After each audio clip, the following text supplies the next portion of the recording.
Good morning everyone, welcome to our channel commerce with Omega. कल हमने 3.4 के 9 question कर लिए थे। आज हम नेक्स्ट कंटिन्यू करेंगे। 3 ही क्वेश्चन बचे हैं, आज हम कंप्लीट कर लेंगे और मैं आपको एक न्यू टॉपिक इन्वर्टिबल मैट्रिक्स के बारे में बताऊंगी।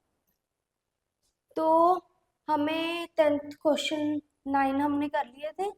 10th क्वेश्चन में क्या बोला है कि एक्सप्रेस द फॉलोइंग मैट्रिक्स, जो मैट्रिक्स दी हुई है उसको सिमेट्रिक और स्क्यू सिमेट्रिक फॉर्म में लिखो। ये मैंने आपको पहले करवाया हुआ है कि सिमेट्रिक और स्क्यू सिमेट्रिक फॉर्म में कैसे लिखा जाता है। ए को ए plus A dash, introduction class में ए माइनस ए डैश, इस पार्ट को हम सिमेट्रिक बोलते हैं और इस पार्ट को हम स्क्यू सिमेट्रिक बोलते हैं। ये करवाया था, बस आपने मैट्रिक्स उठानी है, यहाँ पे पुट करनी है, तो हमारे पास क्या आ जाएगा, सिमेट्रिक और स्क्यू सिमेट्रिक का सम में आ जाएगा जो भी मैट्रिक्स दी हुई है।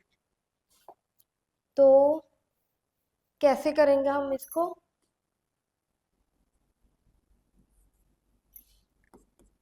हाफ ऐसे ही लिख लो। ए क्या दिया हुआ है फर्स्ट पार्ट में, 3 1 5 -1 प्लस ए डैश, इसका ट्रांसपोज, तो ये क्या आएगा, ये वाला, ठीक है, प्लस वैसे ही 3 1 5 -1 माइनस इसका ट्रांसपोज, तो हाफ, इसको प्लस कर लो, फर्स्ट एलिमेंट के साथ 6 6 6 और यहाँ पे आएगा -2 प्लस हाफ 0 4 -4 0, ठीक है। जब आप इसको चेंज करोगे सिमेट्रिक ही बनेगा, इसको चेंज करके देखोगे तो स्क्यू सिमेट्रिक ही बनेगा। तो यहाँ पे जब आप 2 से डिवाइड करोगे और यहाँ पे 2 पे डिवाइड करोगे तो हमारे पास ये आ गया। अगर इसको आपने वेरीफाई करके देखना है तो इनका प्लस करके देखना, आपको यही वाली मैट्रिक्स आएगी जो इन्होंने दी हुई है, तो आपको पता चल जाएगा कि आपका रिजल्ट सही है या नहीं। ये ठीक है। बस बाकी जो 3 क्वेश्चन है वो भी एज इट इज ही कर लिखने हैं हमने। पहले तो ए और ए के ट्रांसपोज का प्लस कर लो, यहाँ पे माइनस कर लो, फिर उसको हाफ से मल्टीप्लाई करके आपके पास जो भी होगा वो लिखा जाएगा। इसको आपने प्लस करके नहीं लिखना, आपने ऐसी चीज लिखना है, ये वाला पार्ट सिमेट्रिक और ये वाला स्क्यू सिमेट्रिक। अगर आपने वेरीफाई भी करके देखना है, ये देख लो 3 3 3 -1, जब आप इसका ट्रांसपोज करोगे तो क्या आएगा, सेम बनेगा, तो ये क्या आ गया, सिमेट्रिक। दूसरे में क्या दिया हुआ, यहाँ पे 2 है, दूसरे में क्या दिया हुआ है 0 2 -2 0, जब आप इसका ट्रांसपोज करोगे तो आपके पास क्या आएगा, 2 -2 0, जब आप इसमें से माइनस करोगे तो अगेन सेम बन जाएगा, तो ये क्या आ गया, स्क्यू सिमेट्रिक। तो जब भी आप लिखते हो तो इसी फॉर्म में बनता है, ये वाला पार्ट सिमेट्रिक का और ये वाला स्क्यू सिमेट्रिक का, ऐसे ही करना है ये वाला क्वेश्चन। नेक्स्ट हमारे पास 11th और 12th क्वेश्चन एमसीक्यू क्वेश्चन है। क्या दिया हुआ है कि ए और बी सिमेट्रिक मैट्रिक्स है, मतलब ए ट्रांसपोज ए के इक्वल दिया हुआ है और बी ट्रांसपोज बी के इक्वल दिया हुआ है, दोनों सिमेट्रिक दिए हुए हैं। उन्होंने बोला है कि ए बी माइनस बी ए क्या है, स्क्यू सिमेट्रिक है, सिमेट्रिक है, जीरो मैट्रिक्स है या आइडेंटिटी मैट्रिक्स है। क्या करेंगे हम, इसका ट्रांसपोज कर लेंगे, ट्रांसपोज करके देखेंगे कि ये क्या आ रहा है, A B minus B A, ठीक है। इसको हम कैसे लिख सकते हैं, A B dash minus B A dash, second property, क्या करवाई थी कि ए प्लस बी का होल ट्रांसपोज को हम अलग अलग करके लिख सकते हैं, वही लिखा है। फिर मल्टीप्लाई में प्रॉपर्टी क्या करवाई थी कि इसका रेसिप्रोकल हो जाता है, ठीक है। तो बी डैश किसके इक्वल है, बी के, ए डैश ए के इक्वल है, दिया हुआ है इन्होंने। तो जब आप इसमें से माइनस कॉमन निकालोगे तो ए बी माइनस बी ए आएगा, विच इज स्क्यू सिमेट्रिक। क्योंकि माइनस कॉमन करके सेम आ रहा है, तो हमारे पास क्या ऑप्शन आ गया, skew symmetric option. Clear. 12th question क्या दिया हुआ है, ये इंपॉर्टेंट क्वेश्चन है। ए दी हुई है आपके पास cos alpha minus sine alpha और कॉस अल्फा। ए डैश निकाल लो, क्या आएगा, cos alpha minus sine alpha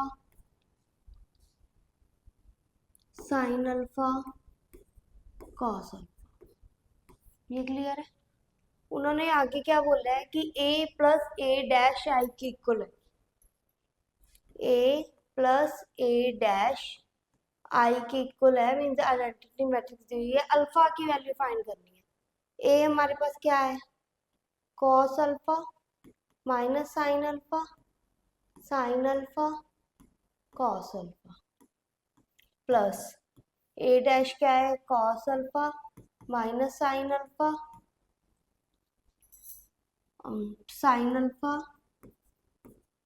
cos alpha is equal to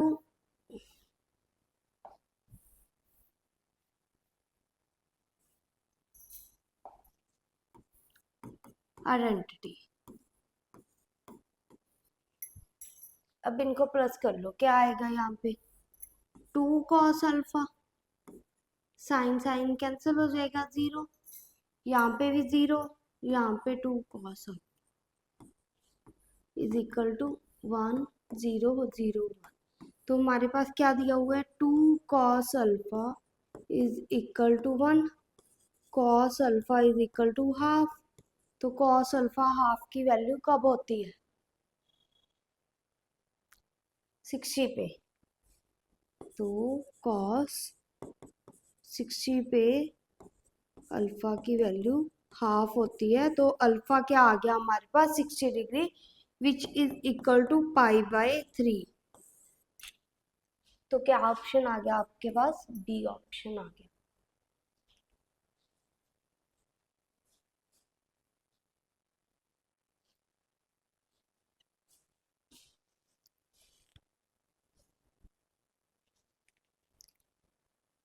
तो इसी के साथ हमारी जो 3.3 है वो कंप्लीट होगी।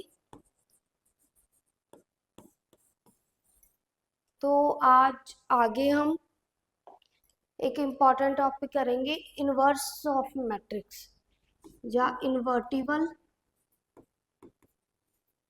Matrix, inverse matrix.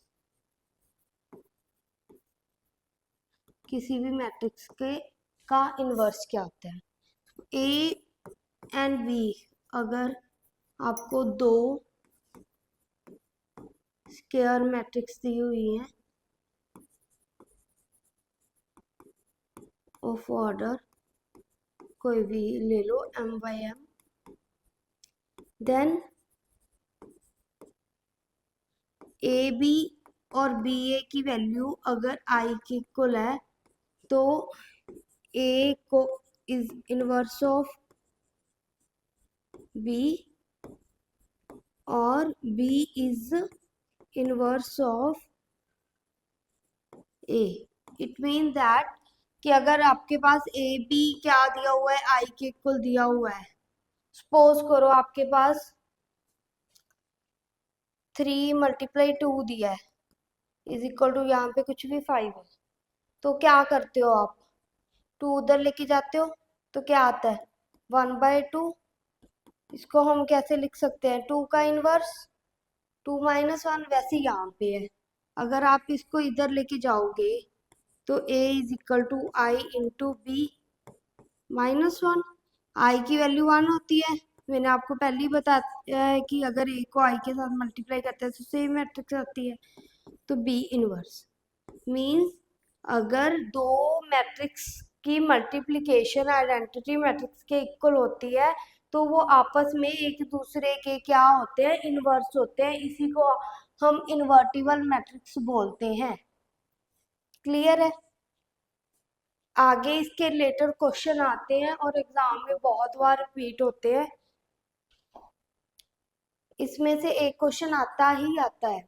आज मैं आपको एक क्वेश्चन करवा रही हूँ, उसी के बेस पे ये सारे क्वेश्चन आपके 14 तक निकल जाएंगे 2x2 मैट्रिक्स के। फिर हम 3x3 मैट्रिक्स के साथ करेंगे। क्या इसको हम जो मैट्रिक्स को बोलते हैं उसको हम क्या बोलते हैं, एलिमेंट्री ट्रांसफॉर्मेशन। ये आपको दिया ही होगा।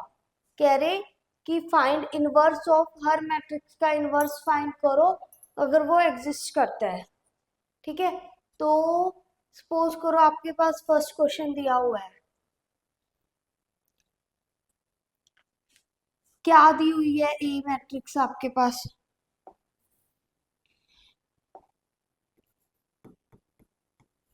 1 2 -1। मैं आपको एक क्वेश्चन करके बता रही हूँ। इसके दो वेज होते हैं, एक तो रो ट्रांसफॉर्मेशन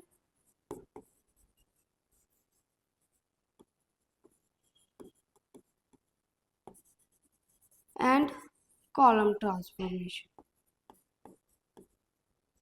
अगर आपको वहां पे सीधा बोल दिया कि एलिमेंट्री ट्रांसफॉर्मेशन के इक्वल करो तो आप दोनों में से कोई भी वे चूज कर सकते हो। अगर आपको स्पेशली बोले कि रो ट्रांसफॉर्मेशन से निकालो या कॉलम ट्रांसफॉर्मेशन से निकालो तो आपको वैसे ही फॉलो करना पड़ेगा। तो मैं पहले आपको रो ट्रांसफॉर्मेशन बताती हूँ कि कैसे करनी है। रो ट्रांसफॉर्मेशन में आपने क्या लिखना है, ए इज इक्वल टू आई ए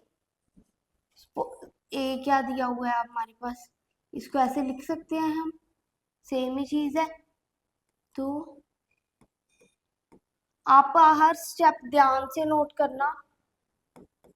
आई की वैल्यू हम पुट करेंगे और ए को हम एज इट इज ही रख देंगे। तो हमने क्या करना है, रो ट्रांसफॉर्मेशन में पहले रो छेड़नी है। यहाँ पे कितनी रो है, 2 रोज दी हुई है।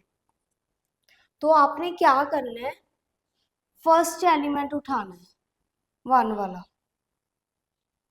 आपने बनाना क्या है इसका, इसका यहाँ पे आपने बनाना है आई, यहाँ पे बन जाएगा ए इनवर्स ए। क्योंकि ये भी मैंने आपको करवाया है कि ए इनवर्स ए की वैल्यू आई के इक्वल होती है क्योंकि ये कट हो जाता है। तो आपने यहाँ पे अगर आई बना लिया तो यहाँ पे जो भी बनेगी मैट्रिक्स वो क्या बनेगी, इनवर्स मैट्रिक्स बन जाएगी।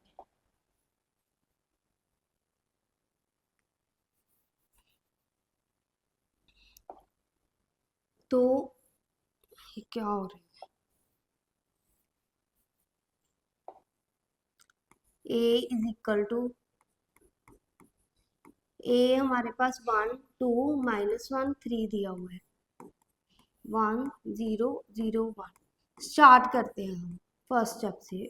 पहले रो 1 उठानी है, फिर रो 2 उठानी है। उसका तरीका क्या है, पहले तो आप फर्स्ट 1 को छेड़ोगे कि जो फर्स्ट एलिमेंट है यहाँ पे आपने 1 बनाना है। फिर उसकी हेल्प से आपने यहाँ पे 0 बनाना है क्योंकि आइडेंटिटी मैट्रिक्स ऐसी होती है 1 और 0। फिर नेक्स्ट आपने आना है सेकेंड रो पे। सेकेंड रो पे यहाँ पे जो एलिमेंट है 1 बनेगा क्योंकि 1 पर यहाँ पे पड़ा है। तो आपने फिर इसको 0 बनाना है। मतलब क्या है, पहले आपने हर रो में 1 जो एलिमेंट बनता है आइडेंटिटी मैट्रिक्स का वो छेड़ना है, फिर आपने 0 को छेड़ना है। तो इसमें हम क्या करेंगे, जो 1 बनाने के लिए हम मल्टीप्लिकेशन और डिवीजन करेंगे और 0 बनाने के लिए एडिशन और सब्ट्रैक्शन करेंगे। लाइक फर्स्ट रो है, फर्स्ट रो में आपने इसको छेड़ना है, पहले 1 बनाना है, ये ऑलरेडी 1 था तो हम ये स्टेप छोड़ देते हैं। हम नेक्स्ट पे आते हैं, यहाँ पे हमने 0 बनाना है। यहाँ पे 0 कैसे बनेगा, अगर हम इसको और इसको प्लस कर दें रो आएगी। पहले हम 1 यहाँ पे बनाएंगे, 0 यहाँ पे बनाएंगे सेकेंड रो में। तो आपने 2 को 0 बनाना है। 2 को 0 कैसे बनाएंगे हम? अगर यहाँ पे हम R1 को 2 के साथ मल्टीप्लाई करके R2 से माइनस कर दें तो आपका R2 एलिमेंट आ जाएगा, यहाँ पे 0 बन जाएगी। अगर हम 1 को 2 से मल्टीप्लाई करके इसमें से माइनस कर दें तो यहाँ पे 0 बन जाएगा। तो करके देखो आप। R1 पूरी की पूरी क्या होगी, 2 से मल्टीप्लाई होगी, तो आप ये साइड पे लिख लो। तो यहाँ पे क्या बनेगा, 2 और -2। फिर इसको और इसको माइनस करना है, 2 और -2 को। तो फर्स्ट R1 तो एज इट इज रह जाएगी, यहाँ पे भी एज इट इज रह जाएगी। आपने सिर्फ और सिर्फ क्या छेड़ना है, यहाँ पे छेड़ना है। यहाँ पे क्या बनेगा, 2 और 0 बन जाएगा। ठीक है, 2 -2 which is 0, फिर 3 + 2 which is 5, फिर 0 -2, यहाँ पे कितना आ गया, -2, 1 -0 1। ये स्टेप समझ आया? R1 तो ऑलरेडी 1 थी, अगर नहीं थी तो हम डिवीजन और मल्टीप्लिकेशन कर लेते। तो R2 हमारे पास क्या दिया हुआ है, 2 दिया हुआ है। इसको 0 बनाने के लिए क्या करेंगे, किसकी हेल्प लेंगे, 1 की। तो 1 को 2 के साथ मल्टीप्लाई करके हम 2 से माइनस करके तो 0 आ जाएगा। जब भी हम किसी रो को मल्टीप्लाई करते हैं तो पूरी की पूरी रो मल्टीप्लाई होती है, यहाँ से लेके यहाँ तक। तो हमने इस पूरी को 2 के साथ मल्टीप्लाई कर लिया, फिर हमने माइनस की फर्स्ट एलिमेंट को फर्स्ट के साथ, सेकंड को सेकंड के साथ, फिर इसको इसके साथ, इसको इसके साथ। तो ये वाला स्टेप हमारे पास आ गया। अब हम जाएंगे इसके पास 1। तो मतलब हमने 5 को क्या बनाना है, 1 बनाना है। तो ये कौन सी रो है, सेकेंड रो है, तो सेकेंड रो छेड़नी है, first row as it is रह जाएगी आपके पास।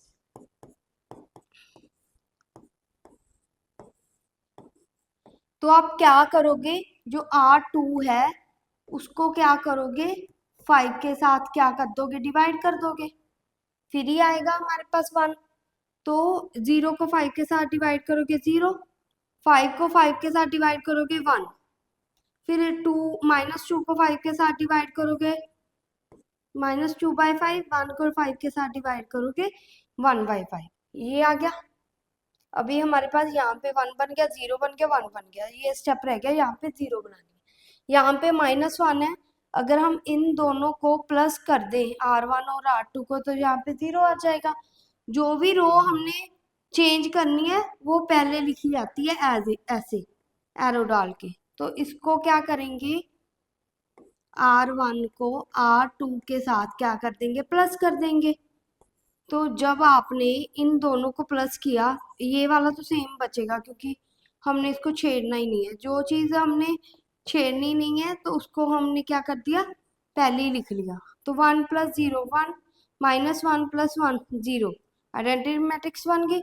यहाँ पे 1 -2/5 विच इज 3/5, 0 + 1/5 1/5। तो हमारे पास क्या आ गया, I = A इनवर्स A। अगर आप कंपैरिजन करोगे तो A इनवर्स की वैल्यू क्या आ गई हमारे पास, 3/5 1/5 -2/5 1/5।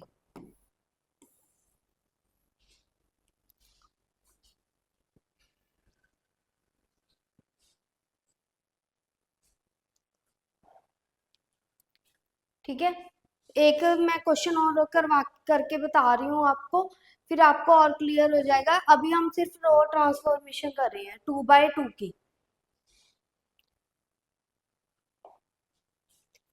तो हमें इसका सेकंड पार्ट दिया हुआ है कि A = 2 1 1 1। तो आपने क्या करना है, A = IA ले लो। A हमारे पास क्या दिया हुआ है, 2 1 1 1। I क्या दिया हुआ है, 1 0 0 1। A इसको एज इट इज रख लो। तो हमने फर्स्ट रो से स्टार्ट करना है, इसको हमने 1 बनाना है फर्स्ट, पहले 1 बनाना है फिर 0 बनाएंगे। तो हमने क्या छेड़नी है, R1 छेड़नी है।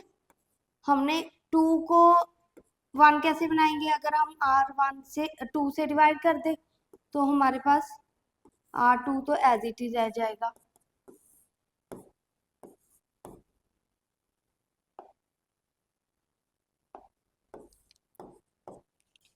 तो यहाँ पे हाफ 2 से डिवाइड करेंगे 1, यहाँ पे 2 से डिवाइड करेंगे 1/2, यहाँ से 2 से डिवाइड करेंगे 1/2, यहाँ पे 0, 1 बन गया।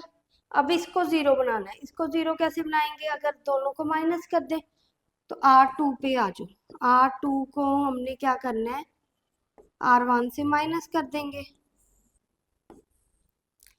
तो first row as it is रह जाएगी हमारे पास। 1 - 2 0, 1 minus half 1/2, 0 minus half -half, 1 - 0 1, ये ठीक है। अब हमने इस सेकेंड रो पे आ जाना है, इसको 1 बनाना है। इसको 1 कैसे बनाएंगे? अगर हम इसको 2 से मल्टीप्लाई कर दे तो 1 बन जाएगा। तो हम क्या करेंगे, R2 को मल्टीप्लाई कर देंगे पूरी की पूरी को R2 से। तो first row as it is रखनी है हमने, एज इट इज रख ली। जब आपने इसको 2 से मल्टीप्लाई किया कर तो क्या आएगा, 0, यहाँ पे 1, यहाँ पे -1, यहाँ पे 2, ये ठीक है। अब हमने इसको 0 बनाना है। इसको 0 कैसे बनाएंगे? अगर यहाँ पे हाफ पड़ा होगा और इसको माइनस करके तो अब हम 0 बनाएंगे। तो हम क्या करेंगे, पहले तो R1 छेड़नी है। R1 को किससे माइनस करेंगे?